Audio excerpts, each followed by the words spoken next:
Good morning friends. देखो दोस्तों, अपना जो आज का टॉपिक है वो बहुत ही अच्छा टॉपिक है जिसका नाम है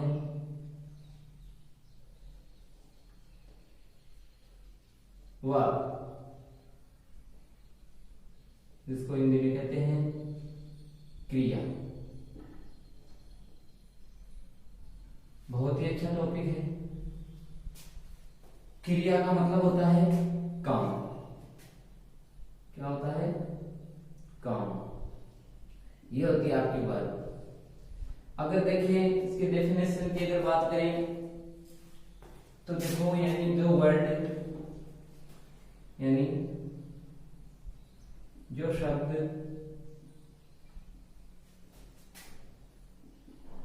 वाक्य में कार्य होने का बोध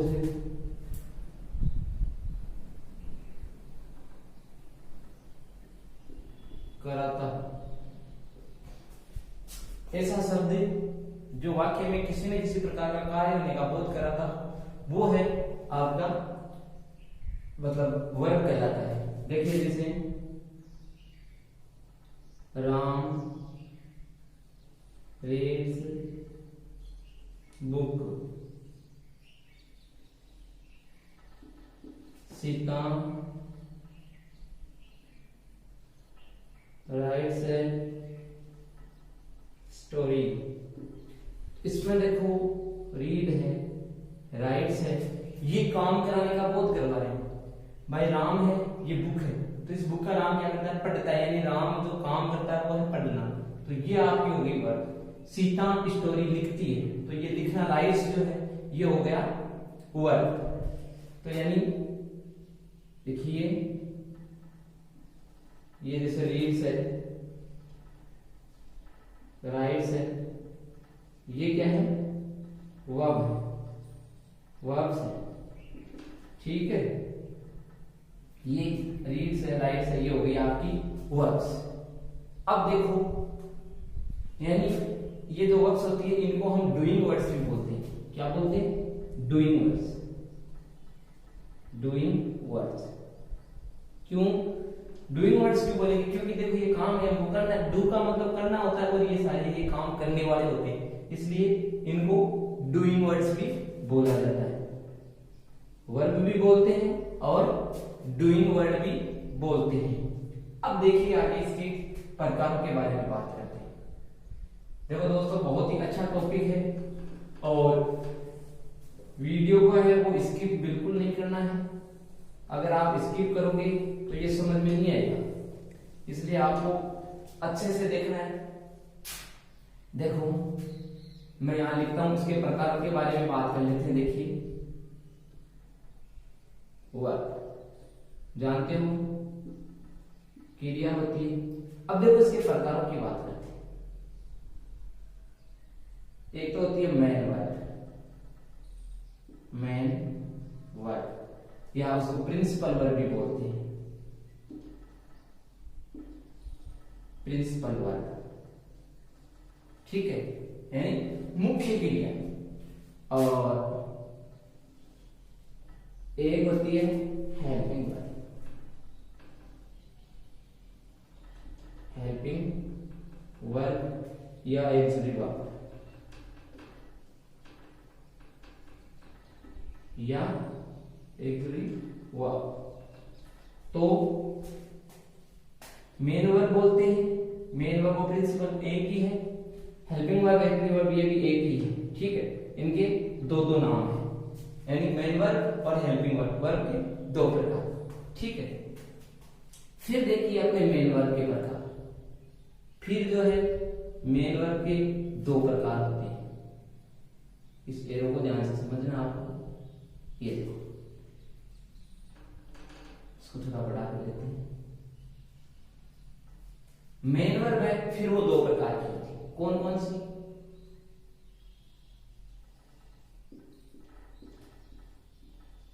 फाइनाइट वर्ब और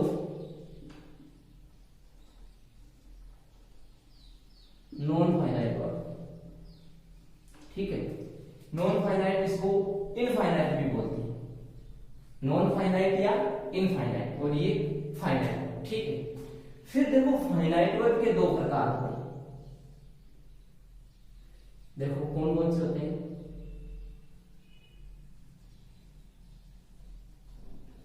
देखो ट्रांजिटिव वर्ब और इंट्रांजिटिव वर्ब।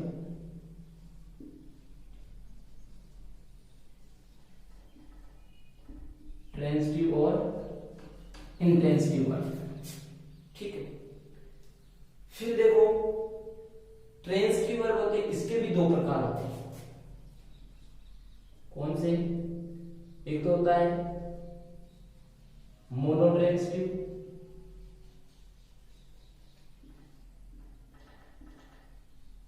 और एक होता है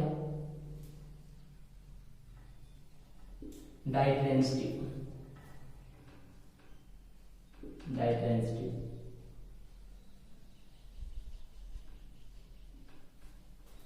डाइट्रांजिटिव वर्ब, मोनोट्रांजिटिव वर्ब और डाइट्रांजिटिव वर्ब।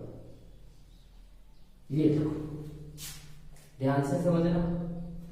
वर्ब होती है दो प्रकार की होती है, मेन वर्ब और हेल्पिंग वर्ब। मेन वर्ब को प्रिंसिपल वर्ब भी बोलते हैं, ये एक्चुअली वर्ब भी इसको बोला जाता है। ठीक है, मेन वर्ब यानी मुख्य क्रिया और हेल्पिंग वर्ब सहायक क्रिया। ये होती है आपकी मुख्य क्रिया। मुख्य क्रिया और ये होती है आपकी सहायक क्रिया। सहायक क्रिया। देखो हेल्प का मतलब सहायता होता है और हेल्प से बड़ा हेल्पिंग, इसका मतलब सहायक क्रिया। ठीक है, मेन वर्ब के फिर दो प्रकार होते हैं, फाइनाइट, नॉन फाइनाइट। फिर फाइनाइट वर्ब के दो प्रकार होते हैं, ट्रांजिटिव, इंट्रांजिटिव। ठीक है, फिर देखो ट्रांजिटिव के भी दो प्रकार होते हैं, मोनोट्रांजिटिव वर्ब और डाइट्रांजिटिव वर्ब। ठीक है, ये इतना है, अच्छे से नोट कर लेना। फिर देखो हम इसकी यहां से अच्छे से चर्चा करते हैं, ये नोट कर लेना अच्छे से।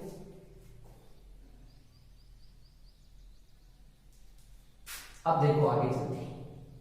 सबसे पहले हम बात करते हैं मेन वर्ब की, कि मेन वर्ब क्या है। ठीक है,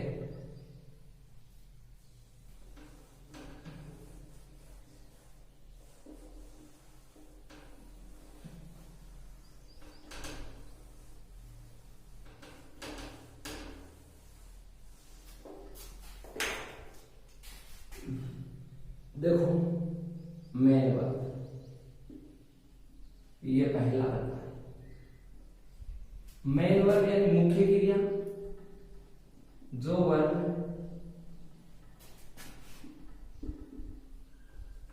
बिना किसी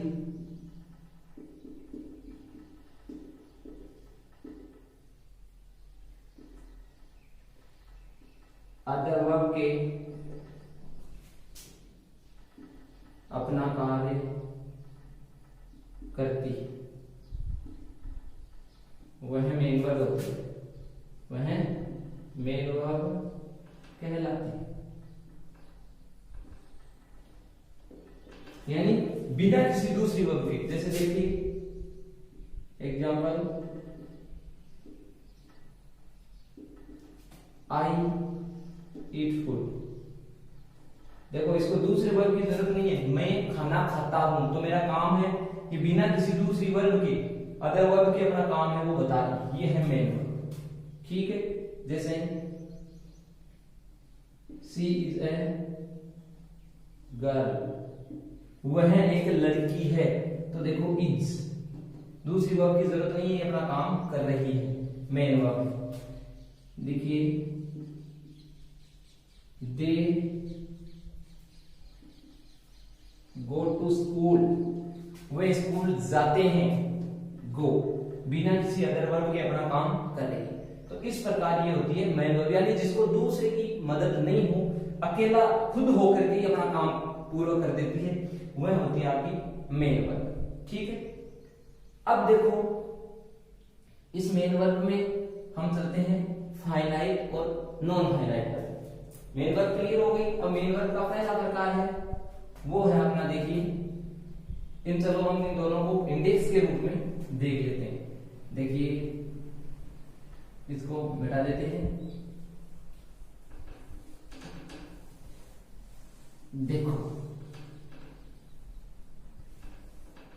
लिखो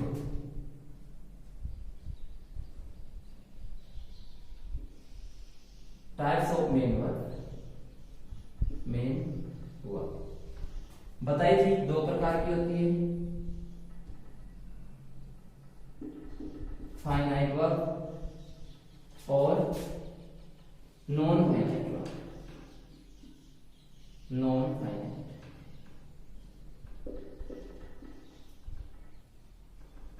नॉन फाइनाइट, ठीक है। दो प्रकार की वर्ब बताई थी, इसको इंडेक्स के रूप में समझने में आसानी होगी। देखो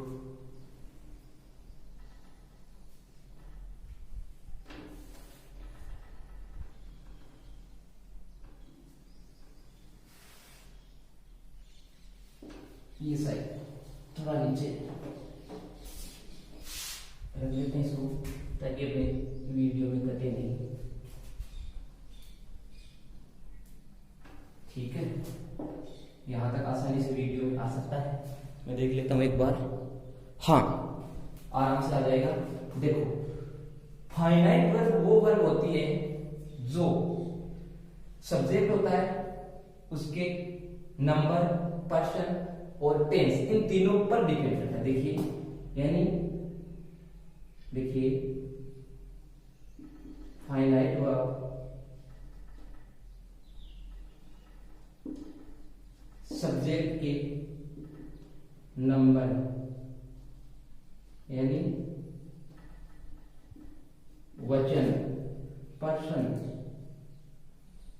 यानी पुरुष, फर्स्ट पुरुष है, सेकंड पुरुष है यानी first person, second person, third person और टेंस यानी का। फाइनाइट वर्ब सब्जेक्ट के नंबर, पर्सन, टेंस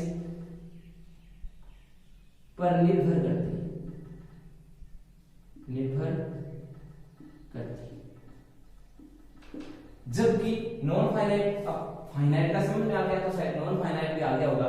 यह ठीक इसकी उल्टी होती है, यानी देखिए नॉन फाइनाइट वर्ब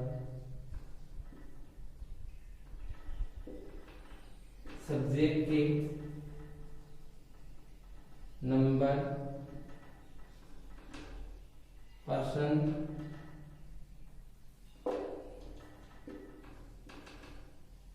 टेंस पर निर्भर नहीं होती, नहीं होती। ये जो काम को करने वाला है उसी पे निर्भर रहती है, उसी के अनुसार आएगी। लेकिन ये जो है इसे काम करने वाले से कोई मतलब नहीं है, ये अपने हिसाब से आएगी। देखिए कैसे, एग्जाम्पल देखिए, बहुत इजी है दोस्तों। ध्यान से अगर आप समझोगे तो कोई प्रकार की दिक्कत आपको नहीं आने वाली है। देखो नंबर, पर्सन इन पे डिपेंड करेगी। सेंटेंस देखिए, जैसे आई ईट फूड, ठीक है, आई ईट फूड, मैं खाना खाता हूं। दूसरा सेंटेंस देखते हैं, जैसे ही ईट्स फूड। देखो ये यहां पे आई था तब ईट है, यहां पे ही है तब ईट्स है। इसका मतलब सीधी सी बात है कि ये आई है यानी फर्स्ट पर्सन है, तो इसका मतलब इसलिए नंबर पे पर्सन पे डिपेंड कर रही है, तब यहाँ पे ईट है। यहाँ पे ईट्स है, ये थर्ड पर्सन है, इसका मतलब ये पर्सन पर डिपेंड करती है यानी निर्भर है, इन पर निर्भर है। जबकि इसमें जो होती है उसको उससे कोई मतलब नहीं होता है। जैसे देखिए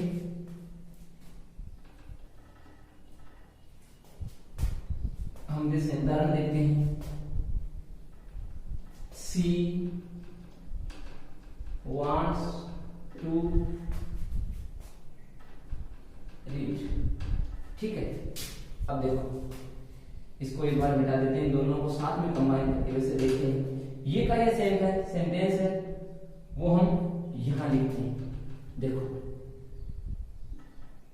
I want to read.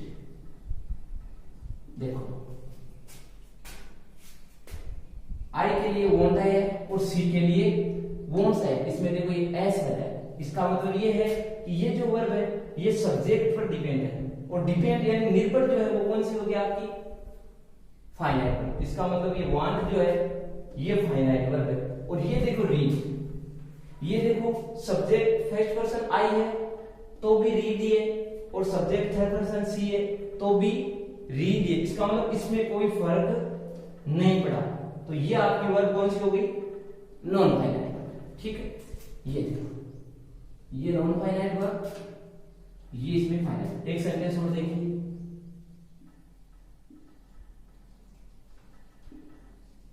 She wants to learn, वह सीखना चाहता है। सी के लिए देखो वांट्स है। दूसरा देखिए, दे वांट टू लर्न।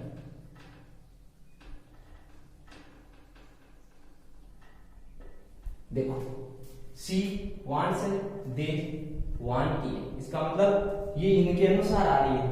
दे है इसलिए वांट आया है, और सी है इसलिए वांट्स है। लेकिन देखो लर्न, ये सी के साथ भी लर्न है और दे के साथ भी लर्न ही है।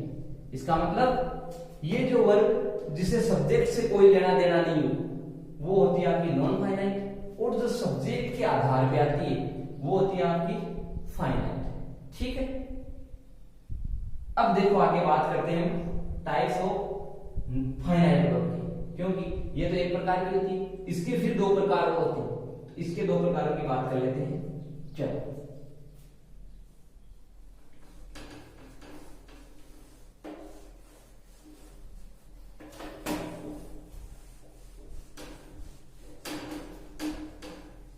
ये देखो, देखिए काइंड्स ऑफ फाइनाइट वर्ब।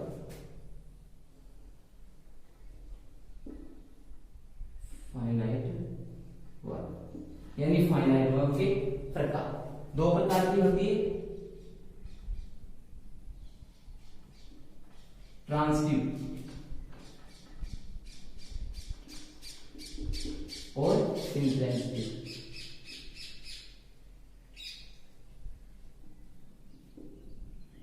यानी सकर्मक और अकर्मक।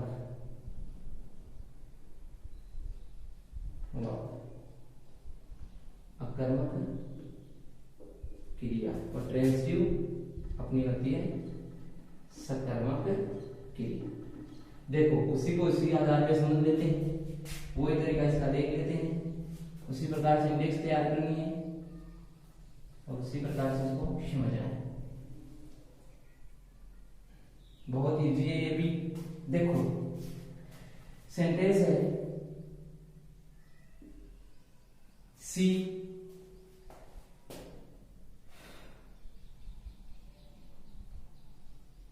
Reads a book. देखो ट्रांसिटिव वर्ब में क्या होता है, ट्रांसिटिव वर्ब जो होती है उसको हमेशा ऑब्जेक्ट की जरूरत होती है। नीड एन ऑब्जेक्ट, क्या होती है, ऑब्जेक्ट की जरूरत। यानी ट्रांसिटिव वर्ब याद रखना। देखो रीड्स लिखा है, ठीक है, ये रीड्स है। अब केवल देखो इतना लिख देते ना, सी रीड्स, वह पढ़ती है। पढ़ती है तो देखो अपना अर्थ पूर्ण नहीं है, क्योंकि पढ़ती है तो हमारे मन में ये बात अवश्य क्वेश्चन आएगा कि क्या पढ़ती, क्या पढ़ती। इसका मतलब ऑब्जेक्ट की जरूरत है। अब देखो सी रीड्स ए बुक, वह एक पुस्तक पढ़ती है। अब ये क्वेश्चन आप नहीं कर सकते कि क्या पढ़ती है, क्योंकि उसने बता रखा है वह पुस्तक पढ़ती है। अब आप ऐसा बोलना कोई भाई क्या पढ़ती है, अब ये पूरा है। जबकि ये जो होता है उसमें बिना ऑब्जेक्ट के ही पूरा अर्थ आता है। देखिए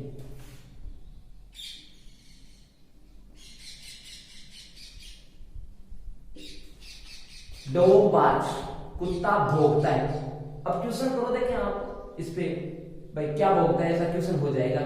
नहीं होगा, नहीं होगा। हाँ बिना ऑब्जेक्ट के भी अर्थ देती है और ऑब्जेक्ट अगर डाल देते हैं तो भी अर्थ देती है, जैसे कुत्ता बोलता है बोलता है बोलता है, कोई बात नहीं, लेकिन ये सब हो सकता है डॉग बार्क्स एट नाइट,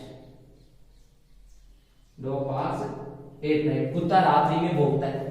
यानी कहने का मतलब वह वर्ग जिसमें जो कार्य होता है उसका फल जो है वो कर्ता पे न पड़ के कर इस पे पड़ जाता है, तो वो ट्रांजिटिव है।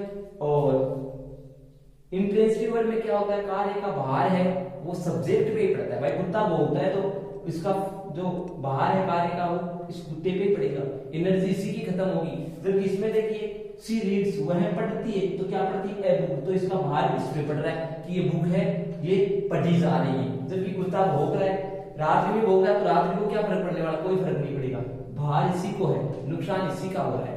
यानी जिस चीज में खुद का नुकसान हो जाए वो ट्रांजिटिव, और जिसमें दूसरी चीज का नुकसान हो वो इंट्रांजिटिव। दूसरी चीज अगर ऐसे नहीं समझ में आता है तो आपको एक बात ध्यान में रखना है, कोई भी वर्ब आपके सामने आती है तुरंत आप वर्ड से क्वेश्चन करना, ठीक है। जैसे एक एग्जांपल देखिए, दे right,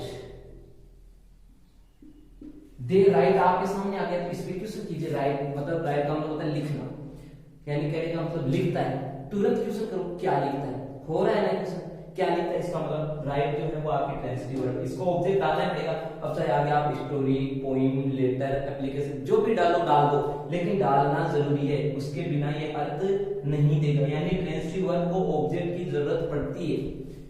they right a poem, वे एक कविता लिखते हैं। अब ये आपका कंप्लीट है, अब इसमें आप क्या से वो क्वेश्चन नहीं कर सकते। जब इधर देखिए, बॉय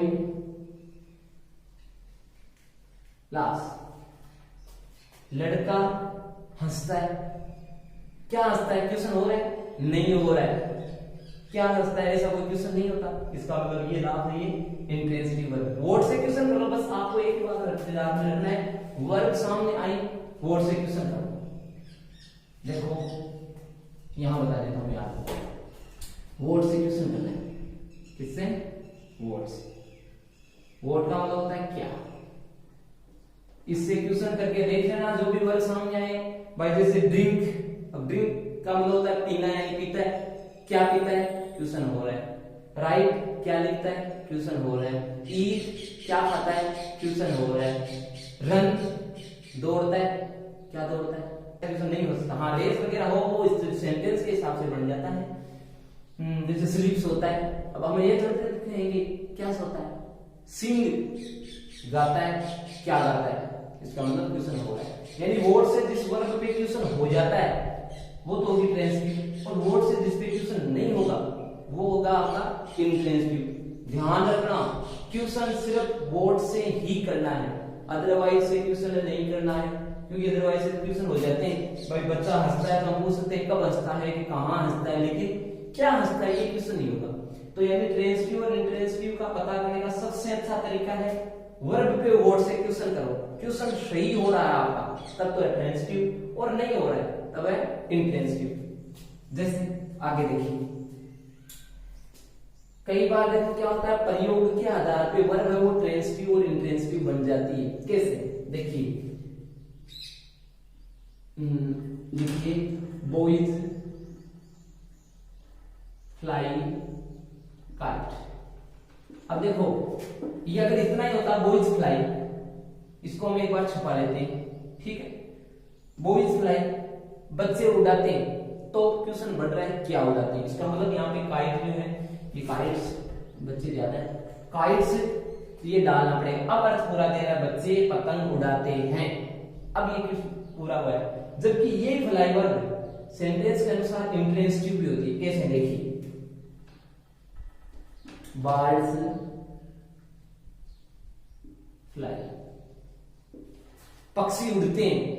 अब हम ये क्वेश्चन नहीं कर सकते क्या उड़ते हैं, तो कहने का मतलब कई वर्ड्स जो होती है वो यूज के आधार पे भी उनका पता चल जाता है। यानी सेंटेंस में आती है तो वहां देख के हमको पता करना पड़ता है कि ये ट्रांजिटिव है या इंट्रांजिटिव है। कुछ कुछ वर्ड्स होती है वो तो परमानेंटली ही जैसे ट्रांजिटिव इंट्रांजिटिव होती है, लेकिन कुछ वर्ड्स होती है वो दोनों रूप से काम में ली जाती है। जैसे मान लो ये हम देखो उदाहरण देखते हैं।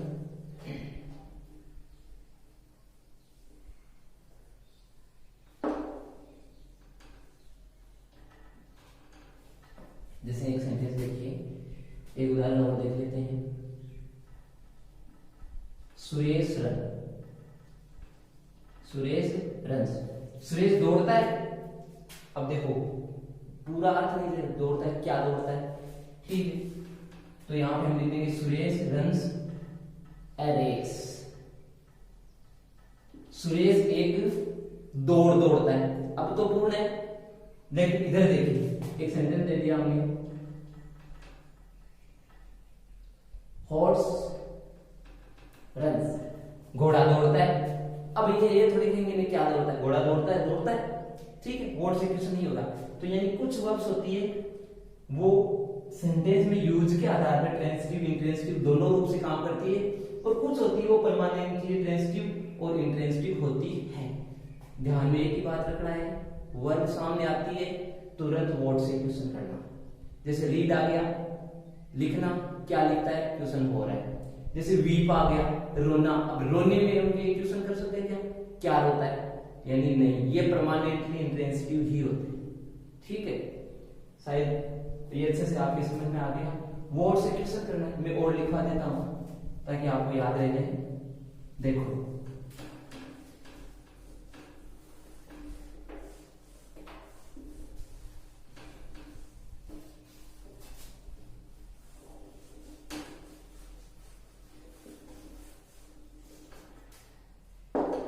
लिखो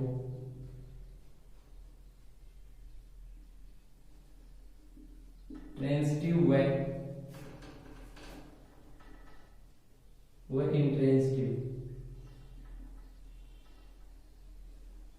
इंट्रांसिटिव वर्ब का पता करने के लिए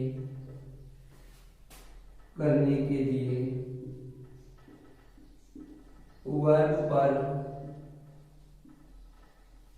वर्ड से क्वेश्चन करके पता लगाया जा सकता है।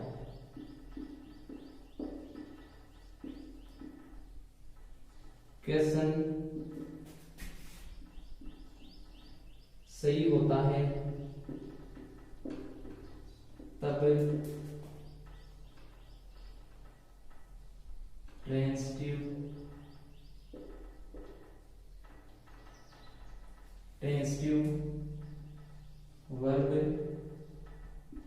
वर्ब कहलाती है, और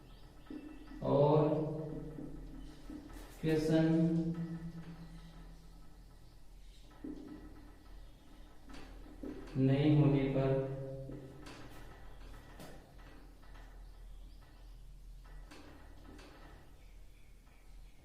इंट्रांसिटिव, यहां लिख देते हैं, होने पर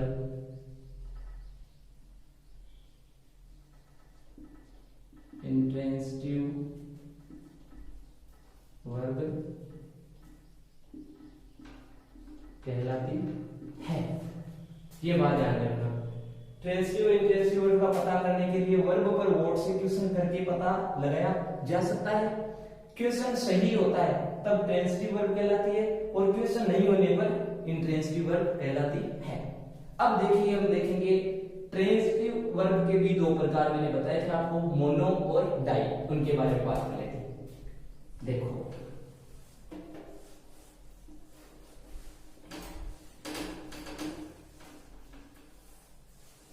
ये देखिए,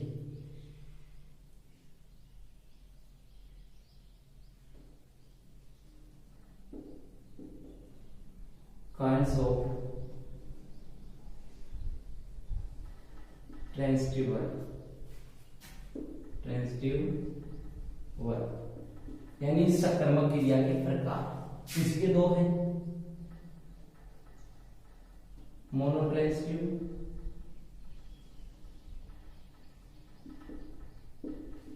और डाइट्रांसटिव।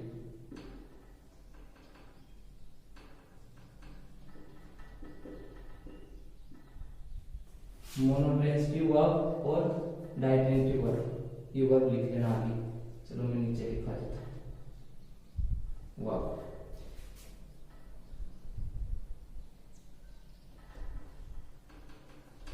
ठीक है, वही इंडेक्स तैयार कर लो, उसी प्रकार से समझेंगे। ये भी बहुत इजी है, इसमें तो ज्यादा दिक्कत वाली बात ही नहीं। देखो देखो दोस्तों, मोनो का मतलब होता है एकल। क्या होता है? एकल या एक। ठीक है। डाई का मतलब होता है डबल यानी दो, मान लो। ठीक है, ऐसे याद रखना आपको। मोनो का मतलब एक, डाई का मतलब दो। जैसे कई बार आपने मोनो सुना होगा, जैसे भाषण देता है, नेताजी भाषण देते हैं, तो वो क्या करते हैं? अकेले ही बोलते हैं। उनको मतलब कोई वापस रिस्पॉन्स देने वाला नहीं, तो वो सुनते हैं। तो वो जैसे वो मोनो स्पीच होता है। क्या होता है? मोनो स्पीच यानी एकल भाषण होता है। जबकि डाई दो व्यक्ति हो, जैसे आपस में एक व्यक्ति बोल रहा है, फिर उसको वापस रिस्पॉन्स मिलेगा, फिर बोलेगा, फिर वापस रिस्पॉन्स मिलेगा, तो वो होता है आपका डाई। जैसे अपना शब्द है डायलॉग्स। डायलॉग्स यानी एक दूसरे से बातचीत करना, तो वो डाई है यानी दो के मध्य, और ये मोनो यानी एक। ठीक है। देखो कैसे, सिंगल यानी मोनोट्रांसटिव कौन सी वर्ब होती है? यानी वह वर्ब जिसको एक ही ऑब्जेक्ट हो। जैसे आई ईट फूड, ये आपकी ट्रांसटिव वर्ब है ना, क्योंकि ईट पे वर्ड से क्वेश्चन होता है। क्या खाता है? इसका मतलब फूड खाता है, देना पड़ेगा फूड। तो इसको देखो सिंगल ऑब्जेक्ट है। मोनो यानी सिंगल ऑब्जेक्ट की जरूरत पड़ती है मोनो को, जबकि डाई को पड़ती है डबल की। कैसे? I gave him a book. देखो, आई गेव हिम, मैंने उसे दिया, ऑब्जेक्ट आ गया, ए बुक, फिर ऑब्जेक्ट आ गया, यानी डबल ऑब्जेक्ट। ये भी ऑब्जेक्ट, ये भी ऑब्जेक्ट। शायद क्लियर हो गया होगा। ये तो सिंगुलर एक ही ऑब्जेक्ट है, लेकिन इसमें देखो ये भी ऑब्जेक्ट है, ये भी ऑब्जेक्ट है। डबल ऑब्जेक्ट जिसमें होते हैं वो होती है आपकी डाइट्रांसटिव वर्ब, और सिंगल ऑब्जेक्ट होती है। देखो आई गेव हिम इतना हो गया ना, तो भी देखो मैंने उसको दिया, तो भी आपका ये क्वेश्चन अभी भी मैंने उसको दिया, लेकिन फिर भी पूरा नहीं हुआ है। ये ऑब्जेक्ट फिर भी डालना पड़ेगा, यानी अकेले ऑब्जेक्ट से काम नहीं चलता डाइट्रांसटिव में। इसमें तो देखो आई ईट, क्या खाया? फूड डालने काम हो गया, लेकिन मैंने उसे दिया, सब्जेक्ट भी आ गया, वर्ब भी आ गई, ऑब्जेक्ट आ गई, लेकिन अर्थ पूरा नहीं आया। मैंने उसे दिया, क्या दिया? अभी वो बात छुपी रह गई, तो उसके लिए फिर हमने ऑब्जेक्ट डाला ए बुक। अब ये पूरा हो गया, मैंने उसको एक बुक दी। अब इसमें किसी प्रकार की कंफ्यूजन नहीं है। तो ये होती है आपकी डाइट्रांसटिव, ये होती है मोनोट्रांसटिव। अब देखो इसमें क्या होता है, एक उदाहरण देखिए। ही cuts a tree. He cuts, वह काटता है, क्या काटता है? A tree. ऑब्जेक्ट पूरा है, सिंगल ऑब्जेक्ट ही, मोनोट्रांसटिव है। दूसरा देखिए,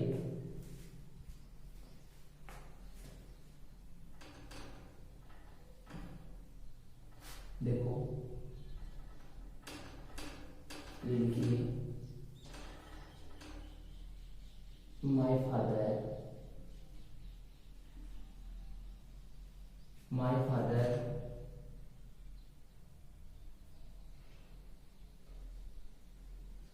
gave me a bicycle. My father gave me, मेरे देखो सब्जेक्ट वर्ब ऑब्जेक्ट हो गया, लेकिन अर्थ पूरा नहीं। मेरे पिताजी ने मुझे दी, क्या दी? क्या दी? फिर भी एक क्वेश्चन रहता है, बाइसिकल, एक साइकिल। इसका मतलब ये देखो डबल ऑब्जेक्ट है, ये भी ऑब्जेक्ट है, ये भी ऑब्जेक्ट है। डबल ऑब्जेक्ट जिस वर्ब को जरूरत पड़ रही है वो डाइट्रांसटिव, सिंगल जिसको पड़ रही है वो मोनोट्रांसटिव। ठीक है, शायद इतना समझ में आ गया होगा।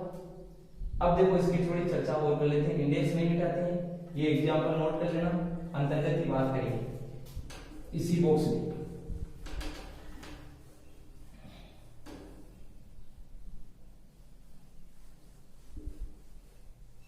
देखो ध्यान में क्या रखना है, यानी एक ऑब्जेक्ट वाली वर्ब मोनोट्रांसिटिव होती है,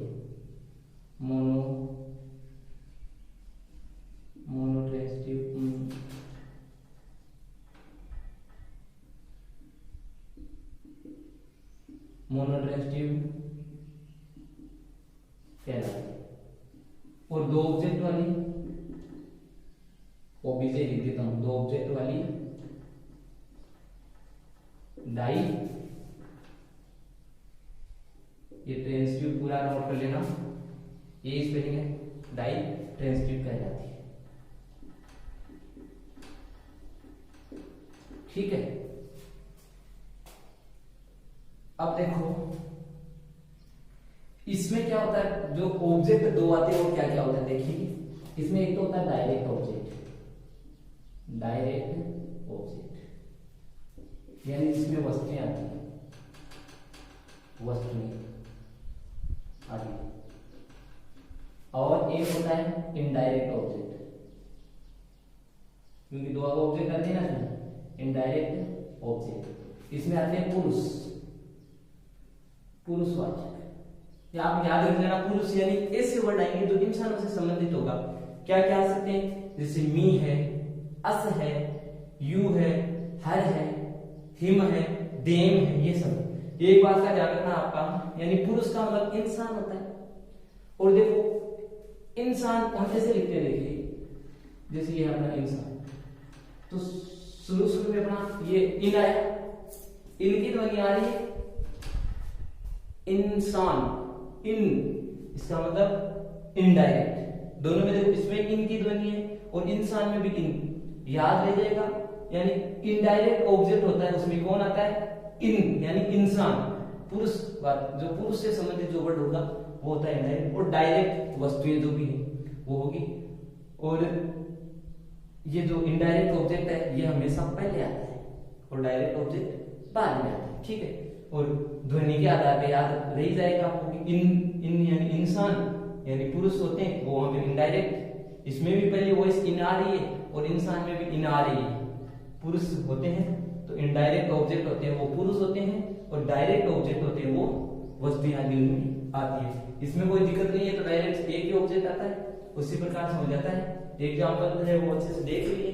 चलो एक और एग्जाम्पल और देख लेते हैं। Sita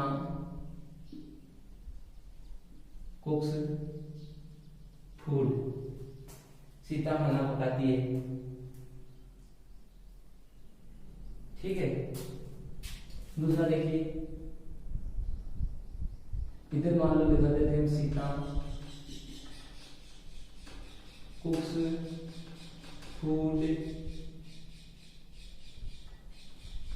for her children. देखो इस प्रकार से भी हो सकता है, सिंगल ऑब्जेक्ट है, सीता खाना पकाती है, सीता कुक्स फूड, सीता खाना पकाती है फॉर हर चिल्ड्रन, अपने बच्चों के लिए। इस प्रकार से भी हो जाता है, हालांकि इसमें वर्ड से कुछ नहीं होता, लेकिन इस प्रकार ऑब्जेक्ट तो दो आई है ना, इस प्रकार से हो जाता है। ठीक है, तो ये हो गया आपका मोनोट्रांसिटिव और डाइट्रांसिटिव।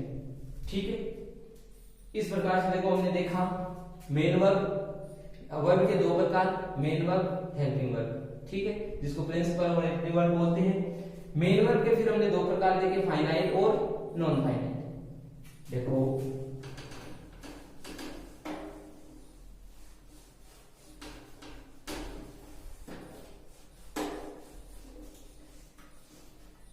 जैसे मेन वर्ब के दो प्रकार, फाइनाइट और नॉन फाइनाइट। फिर फाइनाइट के दो प्रकार, ट्रांसिटिव और इंट्रांसिटिव। इंट्रांसिटिव, INTRANSITIVE, आप देख लेना, इंट्रांसिटिव। ठीक है, फिर ट्रांसिटिव के दो प्रकार,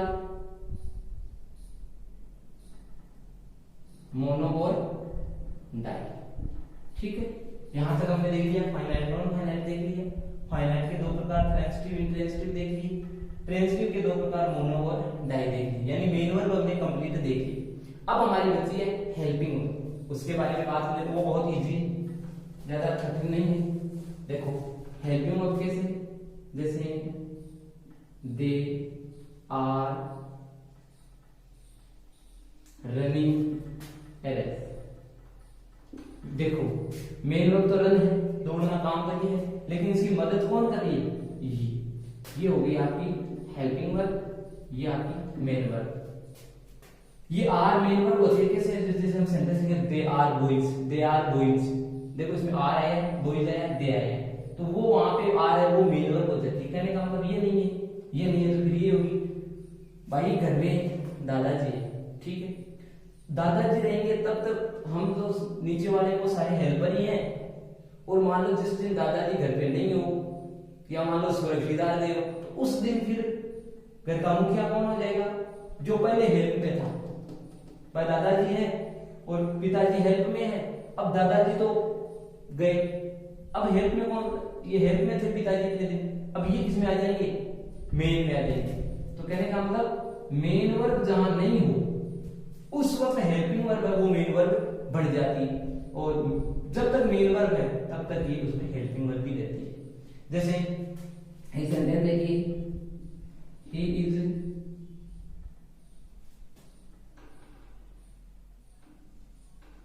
कुकिंग फूड, वह खाना पकाता है, तो मेन वर्ब तो ये है और ये हेल्पिंग वर्ब, ये है आपकी हेल्पिंग वर्ब। लेकिन मान लो इस वर्ब को कहीं हम निकाल देते हैं और इसी के साथ में कोई दूसरी चीज डाल देते हैं, ही इज अ बॉय, वह एक लड़का है, अब इसमें मेन वर्ब तो है नहीं, तो कहने का मतलब इस प्रकार की वर्ब निकल गई, तो ये इज जो है ये यहाँ पे क्या होगी आपकी मेन वर्ब। इस प्रकार का आपको ध्यान में ये रखना है कि हेल्पिंग वर्ब, चलो इसको एक बार मिटा देते हैं, आपको वो मेन वर्ब तो आपने देख ली, हेल्पिंग वर्ब के बारे में बात करनी है। देखो she has written a story, देखो हेल्पिंग वर्ब है, ये मेन वर्ब है, क्या है मेन वर्ब। जब भी देखिए शी हैज ए बुक, अब ये मेन वर्ब हो गई है, क्यों, वही बात है, मेन वर्ब नहीं है तो मेन तो ये होगी। भाई घर में पिताजी है तब तक हम क्या करते हैं, दुबके रहते हैं, हमारा काम वो नहीं है, लेकिन पिताजी जैसे घर से बाहर चले जाते हैं, बच्चे हो हल्लड़ चालू कर देते हैं, तो कहने का मतलब फिर उनके वो हो जाती है। ठीक है, यहाँ पे रिटर्न था तब तक ये हेल्प में थी, अब रिटर्न जैसे मान लो निकल गया, और निकल गया तो ये यहाँ पे हेल्प में हो गई। जो होती है मेन, वो जब तक दोनों होती है तब तक हेल्पिंग वर्ब मेन वर्ब होती है, और दोनों में से एक होती है तो कहने का मतलब वो मेन ही होती है, क्योंकि है ही एक तो फिर मेन वही होगा, ज्यादा होंगे तो फिर उनके अलग अलग पद होगी, भाई ये तो हेल्प का होगा, ये होगा, है कि नहीं। और जब है ही एक तो फिर क्या मेन क्या है, हेल्पिंग वर्ब करना है तो वो मेन ही होगी। ठीक है, इस प्रकार से अब देखो हेल्पिंग वर्ब कौन कौन सी होती है वो देख लेते हैं। देखिए टेंस के आधार पे देखिए आप नंबर 1 में जैसे होती है अपनी डू डज, नंबर 2 में देखिए इज एम आर, नंबर 3 में देखिए has have, number 4 has been have been है कोई नहीं, ठीक है, मतलब यही वर्ब रहती है, इनमें बीन लग जाएगा, यानी ये नंबर 4 है, हैज बीन और हैव बीन, वही वर्ब है, कुछ नहीं इसमें केवल बीन लगता है। नंबर 5 डिड, नंबर 6 वॉज और were, number 7 had, number 8 had been, number 9 ये इतना हो गया। अब नंबर 9 देखो आप सेल और विल, अब देखो 10 में इसमें सेल में बी लग जाएगा, इस सेल में क्या क्या लगता है तो मैं बता देता हूँ आपको। देखो इन दोनों में लगेगा, दोनों के साथ ही देख लेते हैं। यहाँ लिख रहा हूँ फिर, यानी इनके आगे क्या लगेगा, बी, हैव और हैव बीन। देखो यानी सेल विल तो सही, shall be will be, shall have will have, shall have been will have.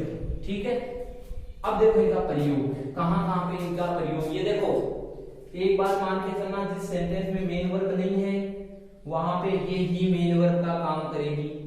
ठीक है भाई, है ये अकेली तो फिर मेन वही होगी, और इनके साथ मेन वर्ब आ गई तो फिर ये हेल्पिंग वर्ब का काम करेगी। अब इनका हम उपयोग है थोड़ा सा वो और देख लेते हैं, थोड़ा सा ज्यादा घटे नहीं है। देखो यानी ये जो दो दो वर्ब आई, अब देखो सिंगल में देखते हैं। जैसे एक तो ये सिंगल है, एक ये सिंगल है, एक ये सिंगल है, तीन वर्ब आई आपकी सिंगल। ठीक है, तो आपको करना क्या है, सिंगल है तो ये तो चाहे सिंगुलर हो चाहे प्लूरल हो दोनों के साथ ही आएगी। इनमें जरूर आपको दिक्कत रहेगी कि कौन सी किसके लिए लगाना है, इसमें आप नोट कर लेना। देखिए आपको एक बात याद रखना है, सिंगुलर, ये सॉरी सिंगुलर नाउन। देखो पूरी वर्ब्स है, रटने की जरूरत नहीं है, आपको देखते ही पता चल जाएगा कि ये सिंगुलर के लिए आएगी या प्लूरल के लिए, बस ये चीज ध्यान से समझ लेना। देखो सिंगुलर नाउन यानी एक वचन करता, ठीक है। अब देखो इसको हम लिखते किससे, एस। सिंगुलर का क्या होता है स्टार्टिंग, एस। क्या होता है, एस। अब आपको ध्यान रखना है कि जिस जिस वर्ब में एस आया है वो आपकी क्या होगी, सिंगुलर वालों के लिए। जैसे डज में देखो एस है, इसमें नहीं है ना, इसका मतलब प्लूरल की। इनमें देखो इज में एस है, ये सिंगुलर के लिए आएगा, इनमें नहीं। इसमें देखो इसमें एस है सिंगुलर के लिए, इसमें सिंगुलर के लिए, इसमें सिंगुलर के लिए, ये तीनों हो गई। बचा क्या हमारे, एक तो एम बचा, एम का याद रख लेना, एम आता है आई के साथ, ठीक है। एक वोज का नोट कर लेना भाई, वोज है ये भी आई के साथ आता है, ठीक है। अब लास्ट में बचे आपके सेल और विल, आगे तो आई में आएंगे, एक ही बात का ध्यान रखना है, सेल जो है वो आएगा आपके आई और वी, यानी फर्स्ट पर्सन, और विल जो है वो आ जाएगा। सेल आई और वी के साथ सेल लगा देना, बाकी के जो भी दुनिया में जितने भी सब्जेक्ट हैं उनके साथ विल लगा देना। मॉडल वर्ड्स जो है उनमें हम क्या करते हैं, कई बार जैसे ये आई और वी के साथ विल भी लगाते हैं। वो क्या है, जैसे कोई प्रॉमिस करना होता है, किसी वादा करते हैं ना, ऐसी स्थितियों के अनुसार, या किसी पर दर्द का कोई हो जाता है, एम्फैथिक हो जाता है, ये काम इस प्रकार से होगा, तो वहां ऐसी स्थितियों में आई और वी के साथ विल लगाते हैं, बाकी सेल ही लगाया जाता है। ये क्लियर हो गया, ये तीन सिंगल वन है, तो ये तो सिंगुलर प्लूरल सब क्या आएगी, एम है वाई के लिए, वोज है वाई के साथ, आई और वी के साथ सेल, अदर के लिए विल, और जिस वर्ब में एस है, ठीक है, डज में है, इज में है, हैज में है, हैज बीन में है, वोज में, जिस वर्ब में एस है यानी वो सिंगुलर की, ठीक है। ये होगी आपकी हेल्पिंग वर्ब, यानी ये है हेल्पिंग वर्ब्स, ठीक है। अब चलते हैं आगे, अपना लास्ट छोटी सी चीज और है,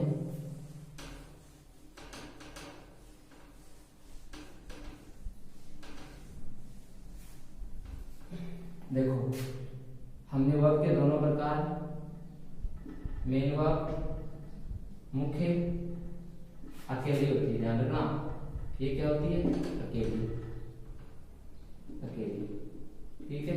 और हेल्पिंग वर्ब एच वी, ये सहायक, ये मेन यानी मुख्य के साथ होती है, मुख्य वर्ब के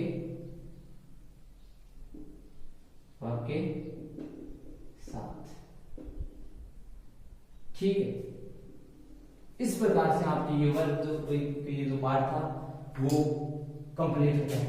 आशा करता हूं अगर आपने इसको ध्यान से देखा है तो शायद मेरे ख्याल से किसी प्रकार की कोई दिक्कत नहीं है कि इसको समझने में आपको कोई कठिनाई हो, क्योंकि जितने भी इसके पार्ट्स जो थे अलग अलग मेन वर्ग के जो कि अलग अलग भाग, फाइनाइट, नॉन फाइनाइट, फिर फाइनाइट के दो, ट्रांजिटिव, इंट्रांजिटिव, फिर ट्रांजिटिव के दो, मोनोडाई, वो मैंने सब अच्छे से उनको समझा दिया है। नहीं समझ में आए एक बार फिर से वीडियो को आप वॉच करना, और फिर नहीं समझ में आए कमेंट करके पूछ सकते हो, लेकिन मेरे ख्याल से शायद ऐसी कोई चीज है नहीं कि आपके समझ में नहीं आई। बहुत ही शानदार टॉपिक था और अच्छे से मैंने इसको आपको समझा दिया। ठीक है, उम्मीद करता हूँ सभी को अच्छे से समझ में आया होगा।